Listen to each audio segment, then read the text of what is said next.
ഞാൻ ഈയിടയ്ക്ക് എനിക്ക് സന്തോഷ് ജോർജ് കുളങ്ങരയുടെ ഒരു ഇൻ്റർവ്യൂ ആണ്. അതിൽ കേട്ടൊരു കാര്യം, നമ്മൾ ഈ വാഹനം ഓടിക്കുമ്പോൾ ഈ വാഹനത്തിൻ്റെ ടെക്നോളജിയെ പറ്റി നമ്മൾ പഠിക്കുന്നില്ല.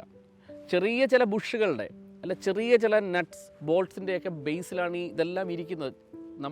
നമ്മുടെ ബോഡി പരിശോധിക്കുന്ന പോലെ നമ്മൾ ഇതിനെ ഒന്ന് പരിശോധിക്കണം, ഇതിനെപ്പറ്റി ഒന്ന് പഠിക്കണം.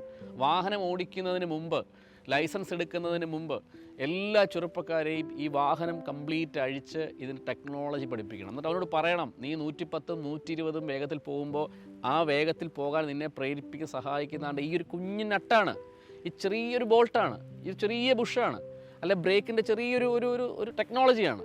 ഇതവനെ പറഞ്ഞ് മനസ്സിലാക്കണം. ഇത് പറഞ്ഞ് മനസ്സിലാക്കുകയും ഇത് കാണിക്കുകയും ചെയ്താൽ തന്നെ സ്പീഡിൽ പോകുമ്പോൾ അവന് കാര്യം പിടികിട്ടും.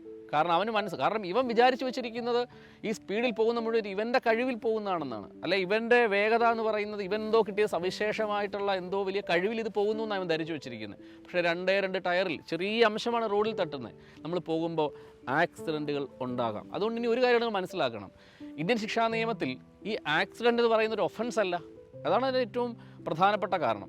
ഇത് ഒഫൻസ് ആവുന്നില്ല, കാരണം ആർക്കും എപ്പോൾ വേണമെങ്കിലും സംഭവിക്കാവുന്ന ഒന്നാണ് ആക്സിഡൻറ്റ്. അപ്പോൾ സ്വാഭാവികമായിട്ട് ഇതവനെ പഠിപ്പിക്കണം. 2 എന്ന് പറയുന്നത് ഇതിൻ്റെ ശിക്ഷ അങ്ങേയറ്റം കഠിനമാക്കണം. കാരണം നേരത്തെ ശിക്ഷ എന്ന് പറയുന്നത് 500 1000 രൂപ ഫൈൻ അടച്ചാൽ മതി. അപ്പോൾ നമുക്കറിയാം, ഒരു ആക്സിഡൻറ്റ് സംഭവിച്ചാൽ, ഒരു അപകടം സംഭവിച്ചാൽ ഇത്രയേ ഉള്ളൂ, കോടതിയിൽ പോയി 1000 രൂപ അടച്ചാൽ പരിപാടി തീരും.